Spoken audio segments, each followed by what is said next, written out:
Welcome to SYNC-O-WICZ, hosted by the fearless Linda SYNC-O-WICZ. She's syncing you up with the latest in election integrity, from breaking headlines to critical updates you won't hear anywhere else. With Linda, it's facts first as she leads the fight for one vote for one legal voter. Stay informed, stay empowered. Let's jump in. Hi, and welcome to SYNC-O-WICZ. I'm Linda SYNC-O-WICZ, the founder and CEO of Fight Voter Fraud. We want to thank everyone who is watching us on Rumble, YouTube, Spotify, OBBM Network TV. Thank you so much. Now, the rundown for this week, I have a very special guest, and that is Donald T., and he is the president of C.U.R.E. We'll be with him in just a moment. The first states that we're going to talk about this week are Florida, Missouri, Pennsylvania, Texas, Washington. We'll have our election term, our election trivia, national news, our vote notes, which everyone knows is a bit of a longer story that you'll be able to click on a link and actually read the entire story. We have our international segment, and then as always at the end, you have my final thoughts that are totally unscripted. All right, let's get to our guest right now. Our guest again is Donald T. You're the president of C.U.R.E, and that is the Center for Urban Renewal and Education. Thank you so much for coming on. We really appreciate it. Thank you, Linda, for having me. I'm looking forward to the conversation. Yeah. We're going to start off with you letting us know why you think election integrity is important. Well, election integrity is important because our national elections determine who's leading our country, whether it's in Congress or U.S. Senate races, our president. And we want those that are voting in our national elections or in our elections period to be U.S. citizens, and we want them to show voter ID. So integrity in our elections is really honesty in our election. And if we don't have integrity, we don't have honesty, and we really don't have fair elections. So it's critically important that we have integrity in our elections. So you also had mentioned voter ID. Have you come across anyone who's against voter ID at all? I actually have not. And you're familiar, I'm sure, with the Save America Act. And we at C.U.R.E, we sent in our executive summaries showing our support for the Save America Act. And I believe it has almost a 90% approval rating across favorability, I should say, for Democrats as well as Republicans. That's why it's kind of crazy that we keep hearing that the Democrats will not push it forward. I don't understand why we can't get the Save America Act passed, because voter ID is so important. It also goes back, I'm not sure if you're familiar with this, but the Carter-Baker Commission of 2005, Democrat President Jimmy Carter is part of that commission that put together things that we actually needed to have. And in it was a real ID, so nobody would be disenfranchised. So like I said, it's very frustrating right now that we don't have that. As far as your organization, you said you sent in to support the SAVE Act, which thank you. And while we're talking about your organization, can you give us a background of what your organization actually does? Oh, that's a good question. Thank you for asking that. Well, C.U.R.E, we work with the urban area, Center for Urban Renewal and Education. Our goal is to help the urban community, and that's obviously Black, white, Hispanic, in the urban areas, to get off of the government dole. We believe in faith, family, freedom, and personal responsibility. And part of our personal responsibility is actually voting. Voting is part of our personal responsibility, and we want our vote to count. And so that's why we at C.U.R.E supported the Save America Act, because the urban areas can become disenfranchised if we're allowing illegal immigrants to vote in our elections. They become disenfranchised if people without proper ID. I know we need ID for everything, right? It's hard to do anything without an ID. I just had a conversation with my brother. He's actually an attorney, and his daughter had an accident with her tooth, and she still needed not voter ID, but just ID to show that she was who she was, and she's his daughter. So we just need ID for everything. And again, American people are 90 cents behind the Save America Act, or something close to that. right? We don't want to disenfranchise anybody. If you're a U.S. citizen, you're over 18 years old, and you're qualified to vote in your community where you actually live, we want everybody's voice. I mean, that's what America was built on. We want to hear from everybody. We Absolutely. certainly don't want people not voting because they say their vote won't count. You know, I'll tell you what, if you don't vote, there's a chance somebody may be voting for you. So you really need to Yes. make sure you go out and vote. You mentioned several states that you were looking at in terms of voter integrity. And one of them that you didn't mention is Michigan, which is where I'm from. And they just handed me something that may be of interest to you and your audience when it comes to voter integrity. Would you like me to read some of it? Absolutely. So it says, breaking. Former Detroit Mayor Kwame Kilpatrick, a Democrat, is speaking out to warn of Democratic efforts to steal the 2026 midterm elections, insisting that he has inside knowledge confirming that members of his own party rigged the 2020 election.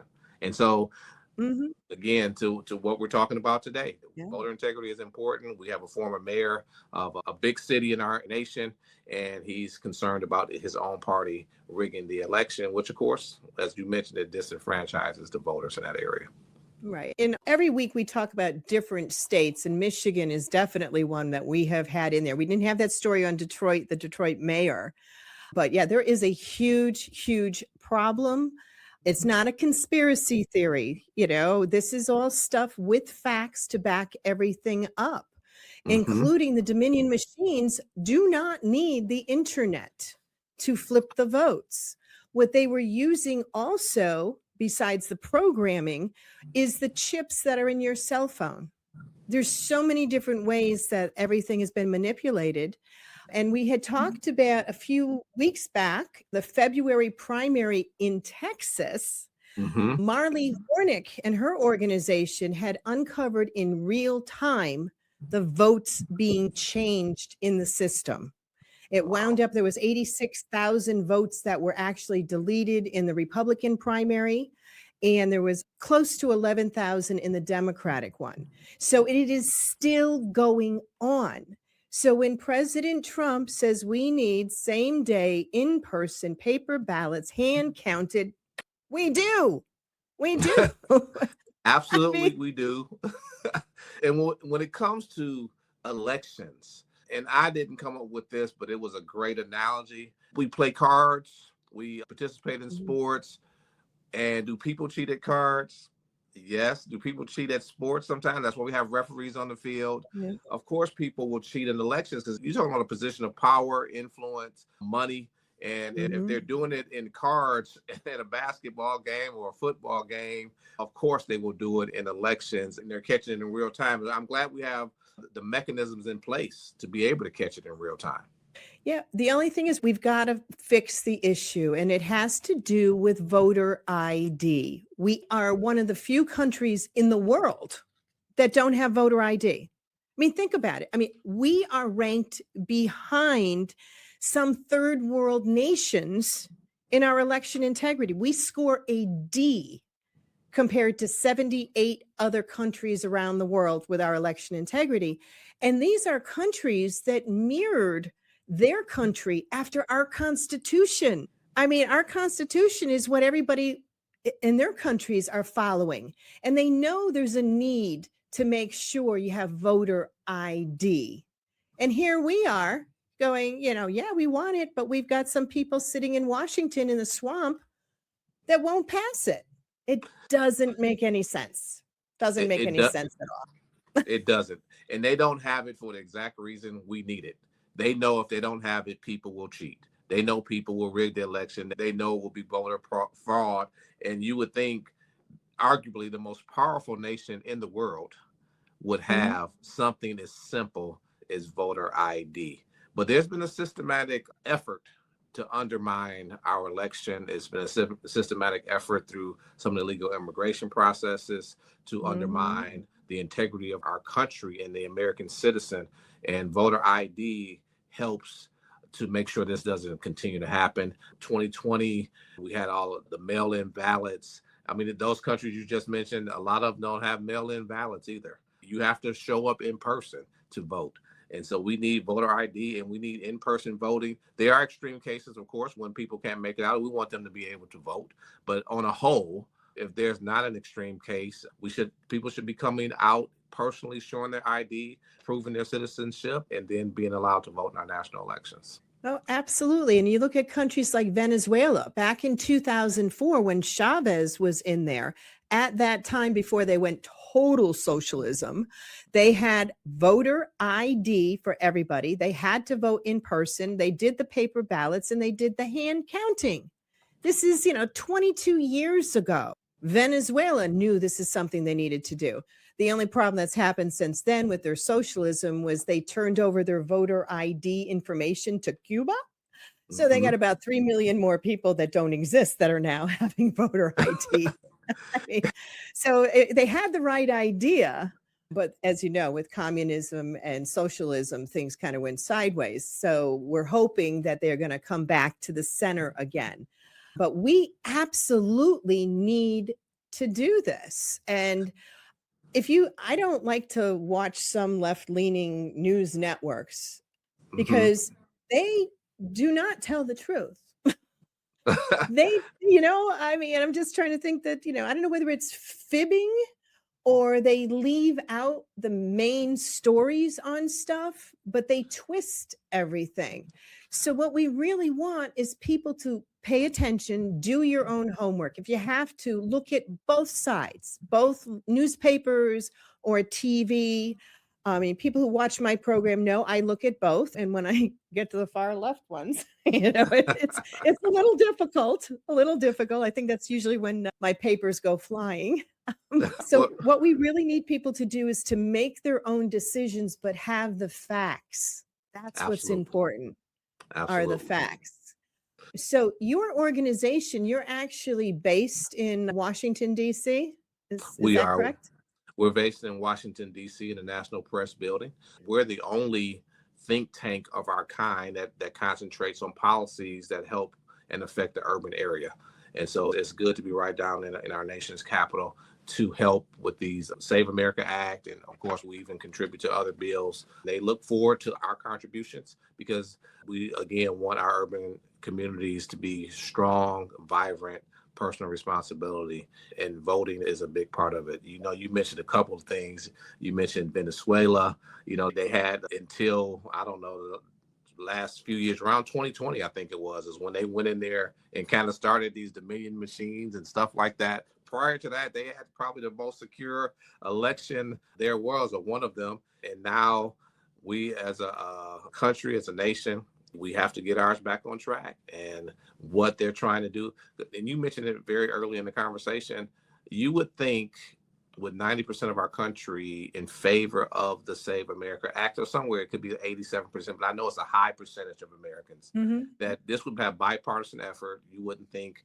that they would have to continue to go through this war. And right now we're still trying to encourage them to get it passed. They haven't passed it yet. I don't know. I don't even know if they've talked about it since they've come back from recess. They may have, but I haven't heard it because I haven't watched every session, but it hasn't been a lot of conversation on it. I do know that. We need to have some executive orders just put in. We've given them every opportunity to do the right thing. But if this happens, what's going to happen with their positions. They may not have their positions in the future because they need the illegals to be there on the voter rolls. They don't want people to have voter ID, which is the same reason why you look at the blue states that are pushing back against the Department of Justice to hand over their voter rolls. And the excuses they're using is, we don't want the government to have, your last four of your social security number. This government gave you your social security number. Right. They have all the digits, Exactly. It just doesn't make sense with all their excuses with this. But it is so refreshing to have you come on and being in Washington talking about this. We should let people know that you are also a pastor as well with your organization. So how can people reach out to you and your organization? Well, they can reach out to us at curepolicy.org. We're always looking for more partners to partner with us in our efforts to, save America, to make America stronger. You're only as strong as your weakest link. And so you can definitely reach out to us. They can find, what can they find there? They can find our policy reports. We have a policy reports on what we have, our policy papers, and we definitely have one on election. They can find that there. When it comes to urban area, education, abortion, all of that, we have reports on all of it that they can find at curepolicy.org. Oh, excellent. Well, I'll tell you, I'm looking forward to actually meeting you. The next time I go down to DC, it's usually at least once a month that I'm down there. I'm going to reach out to you and hopefully we can connect there. Please well, do. Thank you. And thank you so much for coming on. We really enjoyed your being our guest this week. Linda, thank you. Thank you so much for having me on. It's been a real pleasure. And I do look forward to meeting you in person here in DC. Please reach out the next time you're in our area. I will. Thank you.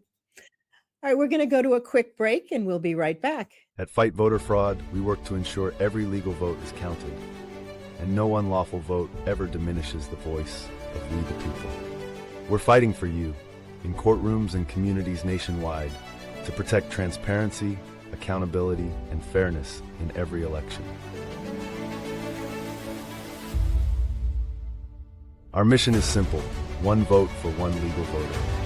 This is our country. This is our vote. Let's protect it together.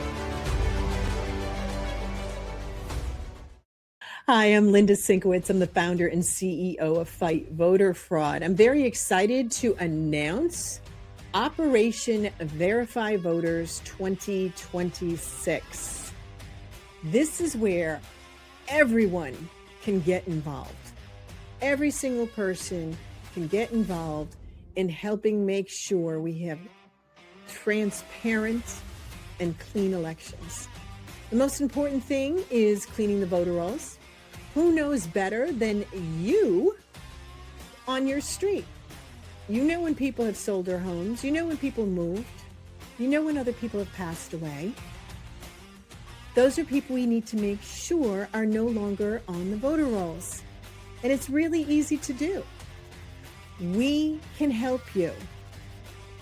What we're going to be doing is setting up training sessions, which you sign up for, and we will walk you through the process. It's simple, it's easy, and everyone can get involved.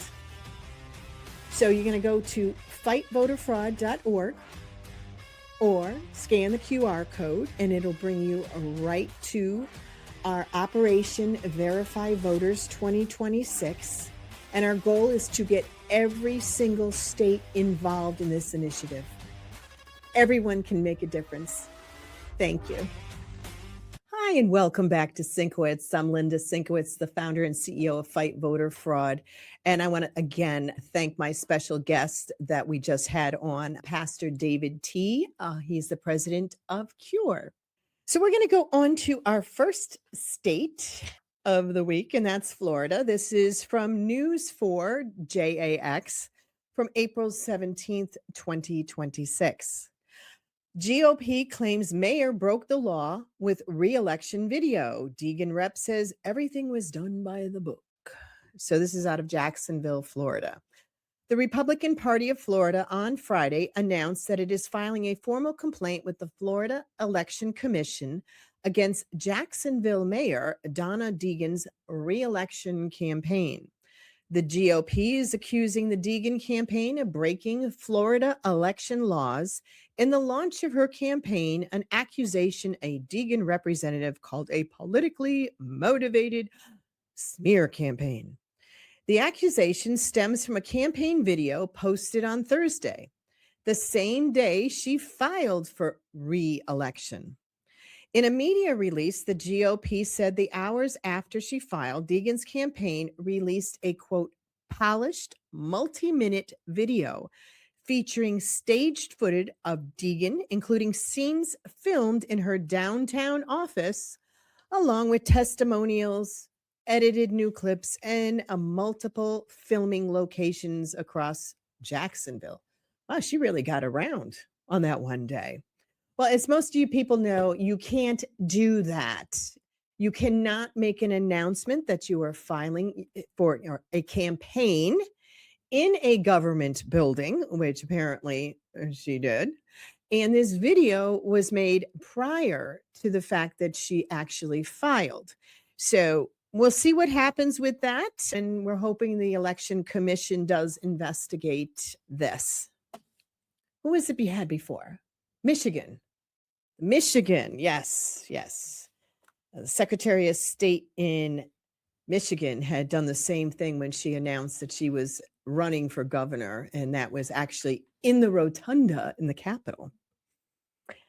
Missouri, this is our next state, and this is from the Kansas City Star, April 18th, 2026.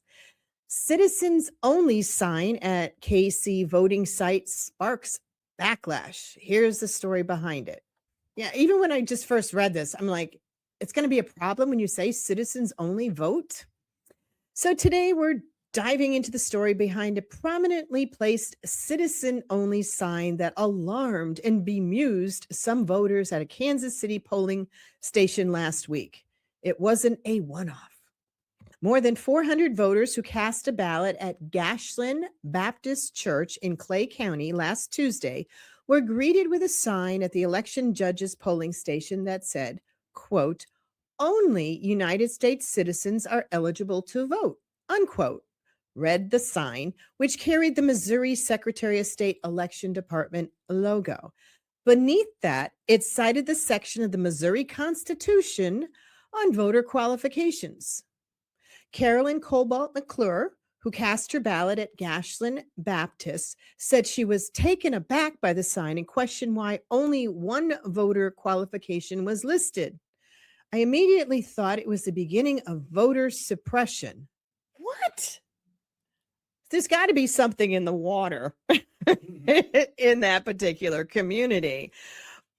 This is just crazy. Thinking there's voter suppression because you're quoting the fact that you need to be a U.S. citizen, and that part, which is the part that everybody's been talking about, that the Save America Act is pushing for voter ID, that you're also a U.S. citizen, and she has a problem thinking there's going to be voter suppression? I'm not even going to read the rest of that. I mean, that is just insane. Wow. Like I said, I think there's something in that drinking water. Okay, we're going on to Pennsylvania. This is from Delco today, April 20th, 2026. Delaware County poll workers banned from election prediction markets. And when I saw that, I'm like, what? Okay, so poll workers in Delaware County are now banned from using prediction markets to bet on elections, writes Carter Walker for Vote Beat Pennsylvania. The Delaware County Board of Elections recently amended an oath taken by poll workers before an election to include the prediction market ban. I got to tell you, if they're putting that in there, there must be one heck of a problem with election poll workers betting on the elections. Wow. Prediction markets offer users a chance to wager on outcomes in sports, world events, and elections. Popular ones like Polymarket are taking bets over 500 events related to the midterm, including who will win the Democratic primary in Pennsylvania's 7th congressional district. Pennsylvania law already prohibits poll workers from directly or indirectly betting on the results of an election or primary election.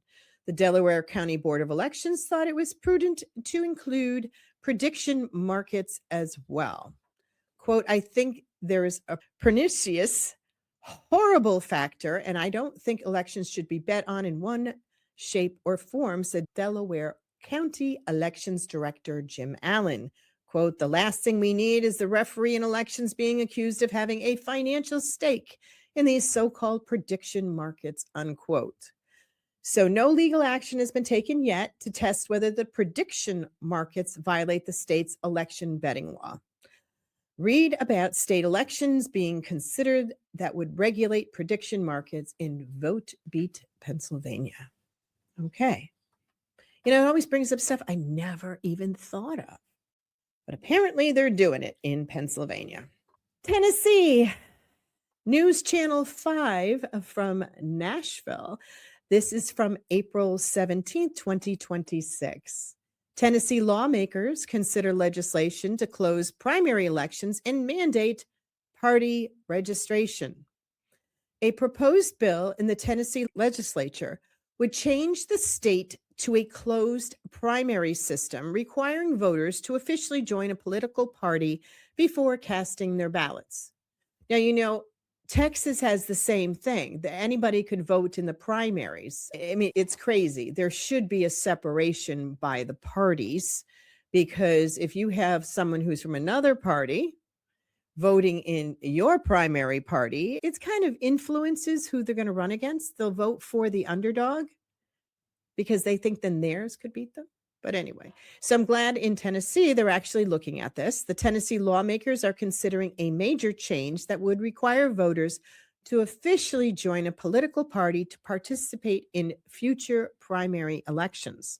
Currently, Tennessee operates as an open primary state. Voters choose a Republican, Democrat, or general ballot at the precinct without officially registering with a party, while voters are required to pledge allegiance to the party whose ballot they select, and warning signs about crossover voting are posted in precincts. There is no requirement to officially join a party to vote in its primary. Kind of goes on a lot more with that story, but yeah, you really do need to say, if you're going to vote in a primary, you should actually be with that party. In the general election, you can vote for whoever you want. But in the primaries, if it's a Republican primary, you should be a registered Republican. If you're a Democrat, registered Democrat. I don't think they have independent primaries or others. I'm not really sure. It may vary from state to state, but you have to be with that particular party in order to register, which we also do encourage people to check your voter registration status. Please do that, especially if you have been to a motor vehicle department where they are allowed to register you to vote through their system. And there have been numerous accounts of people having their parties switched. And by the time you realize it, you go that day to vote in the Republican primary and you find out through your motor vehicle, they changed you to a Democrat and you can't vote in the primary that you wanted to. Just a little heads up there. Firsthand knowledge of the situation. Going on to the state of Washington. This is news from the states from April 17th, 2026. Washington GOP leader says he has a box of ballots found next to Renton dumpster. King County election officials want to know how a box of ballots wound up next to a dumpster behind a strip mall in Renton, then in the hands of the Washington State Republican Party leader this week. Roughly 400 ballots, most unopened and unvoted, were brought to Bellevue headquarters of the state party on Thursday, Chairman Jim Walsh said. They were primary and general elections from 2022 to 2025, he said.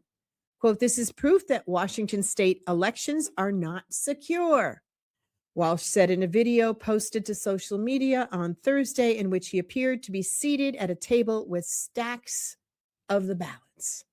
"This is the reason we need to do better by election integrity and election security in Washington state." Walsh has backed the ideas of ending mail-in voting and is pushing an initiative this year to require proof of citizenship to register to vote in Washington state. There's a lot more to that story, and you can read that online. Now we're going to go to our election term. Our election term of the week, chosen by my assistant Tim, is approval voting.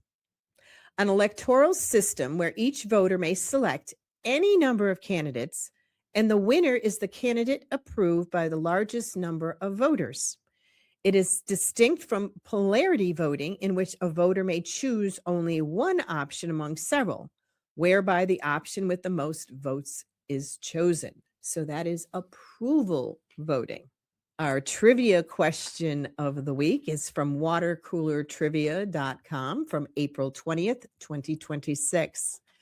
Who was the first U.S. president to win an election after the 1920 ratification of the 19th Amendment, which gave women the same rights to vote as men in all 48 states?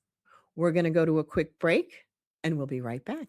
We need your help to ensure one vote for one legal voter. Join Fight Voter Fraud. Request training, get the potential double-registered, double voter data for your town, and donate to support the fight. Visit fightvoterfraud.org, because election integrity starts with you. Hi, I'm Linda SYNC-O-WICZ. I'm the founder and CEO of Fight Voter Fraud.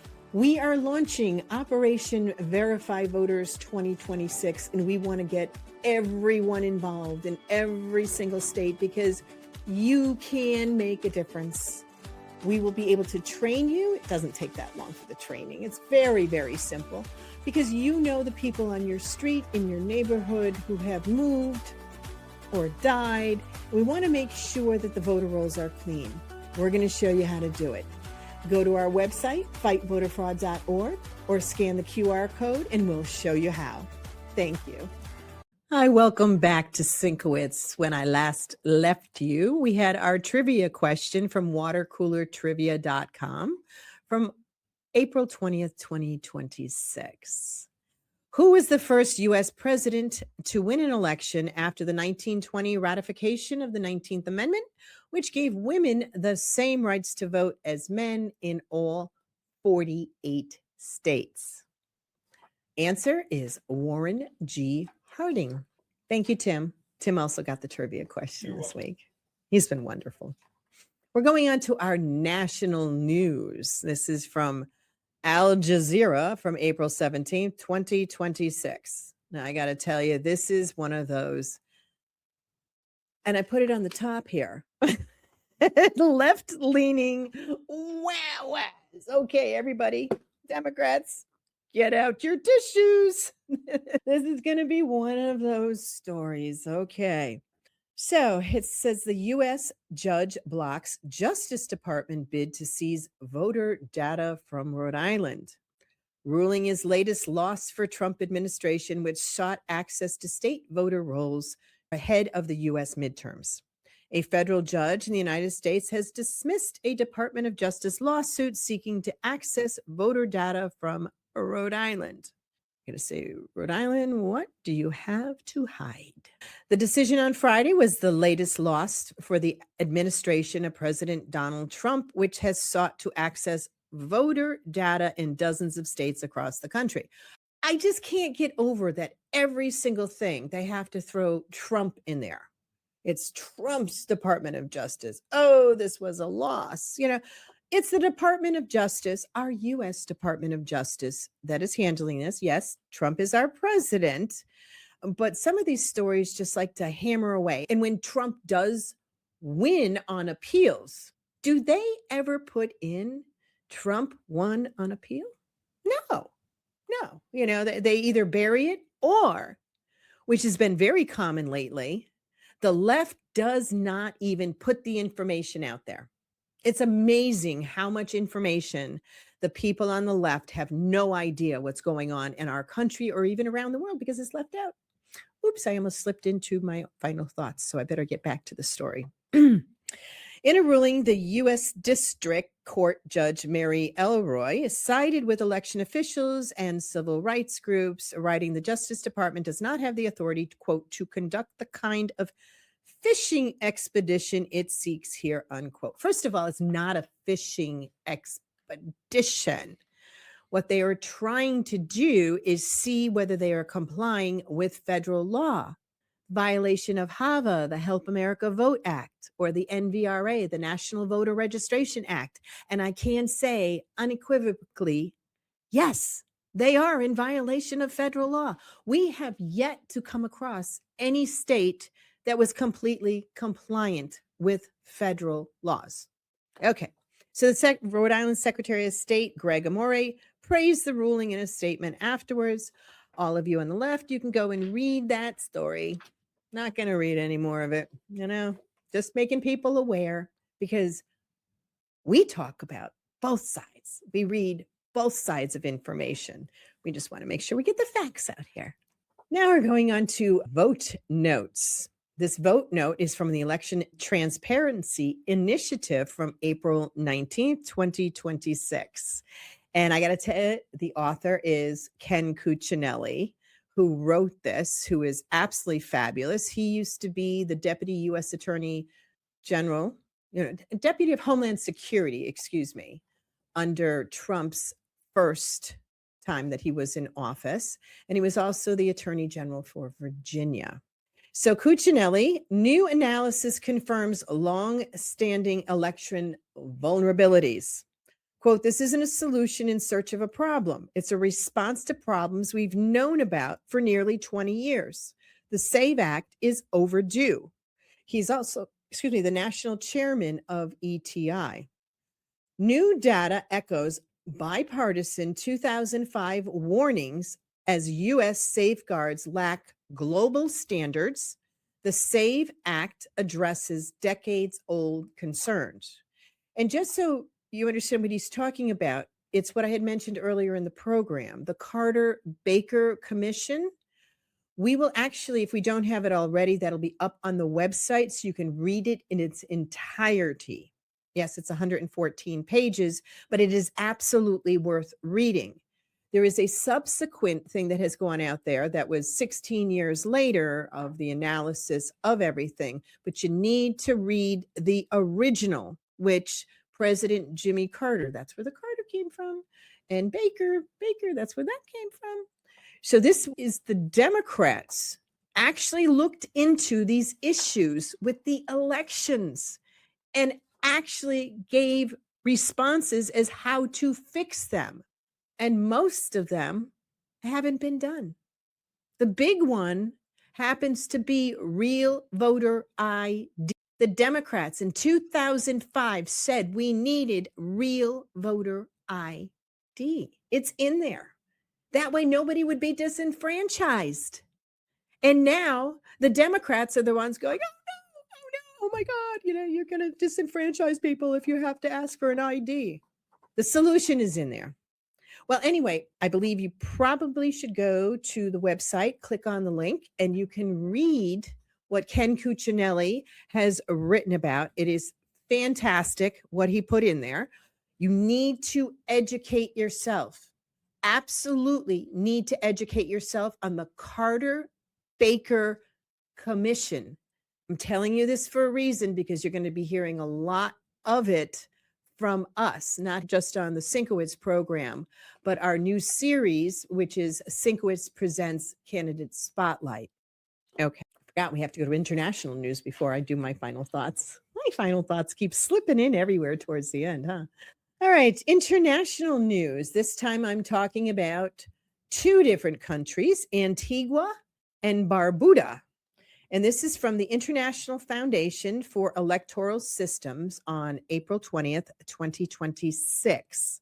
So on April 30th, Antigua and Barbuda, they have an election for Antiguans and Barbudans House of Representatives. General information at stake in this election. There are 17 of the 19 seats in Antigua and Barbudan House of Representatives. Their government structure is Chief of State, which happens to be King Charles III since September 9th, 2022.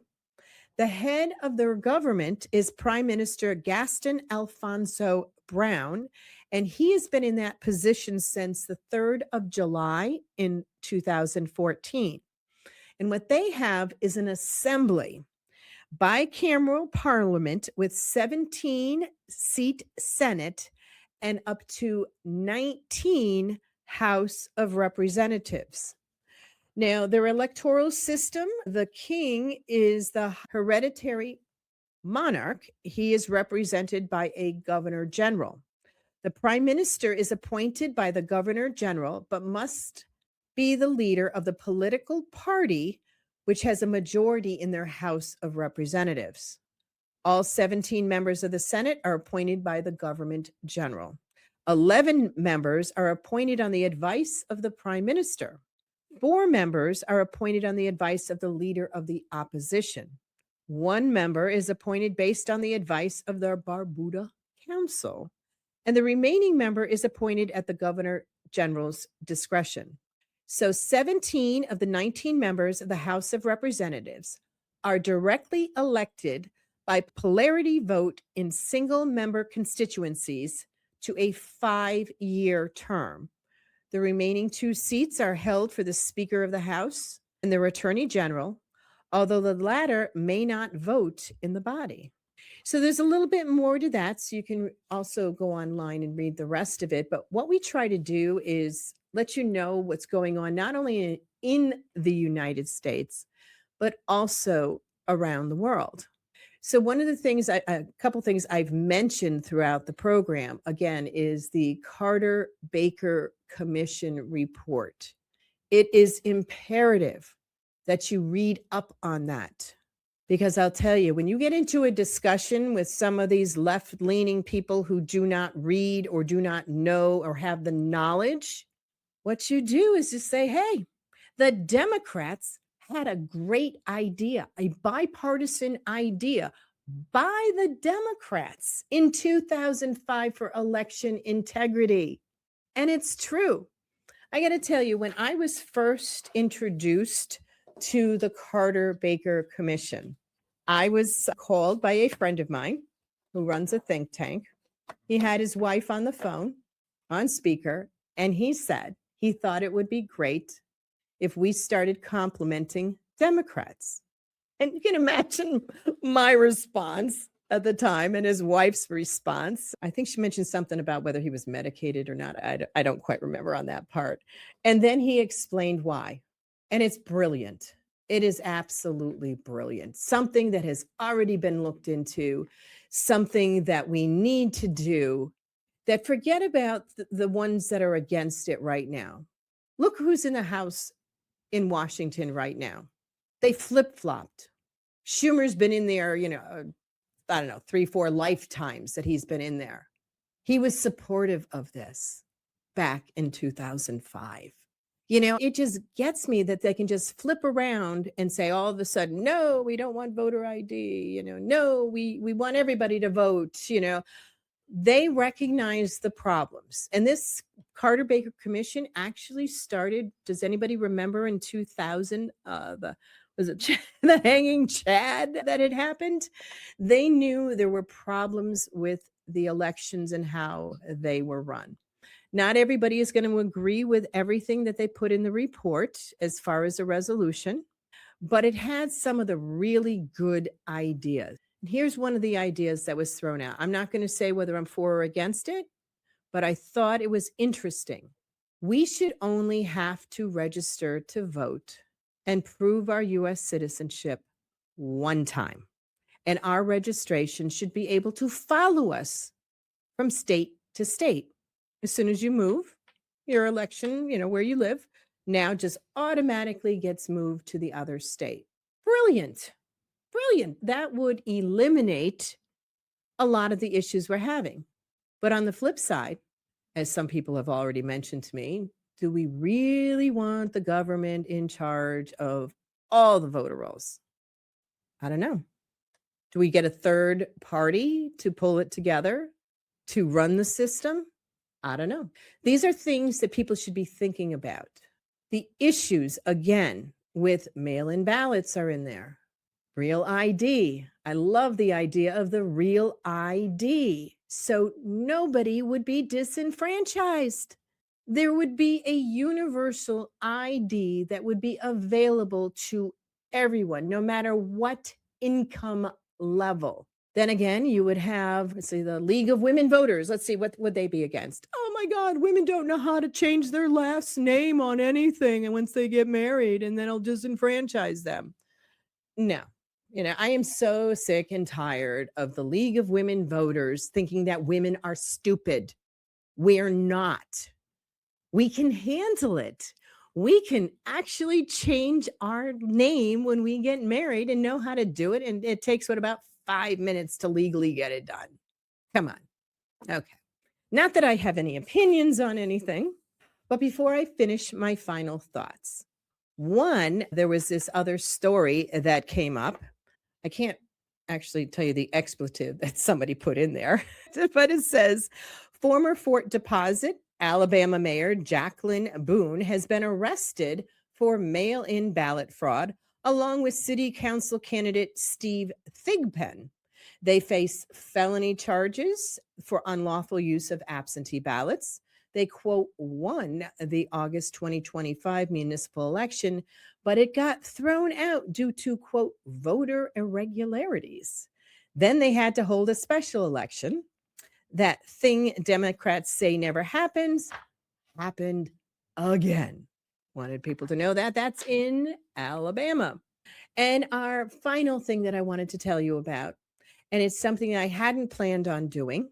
My assistant, Tim, had mentioned it to me months ago, and, he keeps needling me about it. And I was like, no, I don't want to do this. Well, it's something I've not only decided to do, but we've already launched. And that is the SYNC-O-WICZ Presents Candidate Spotlight. What we are offering is we'll do a 20-minute interview with any candidate anywhere for any position. You just have to send us an email, give us a phone call, and we'll set it up. We want to make sure all candidates have an opportunity to let people know who they are and what they stand for. So pass it on. I want to thank everyone who is watching us here on Spotify, Rumble, YouTube, OBBM Network TV, and please like and share, and make sure you watch our new series that is coming out. Thank you so much, and we'll see you next week.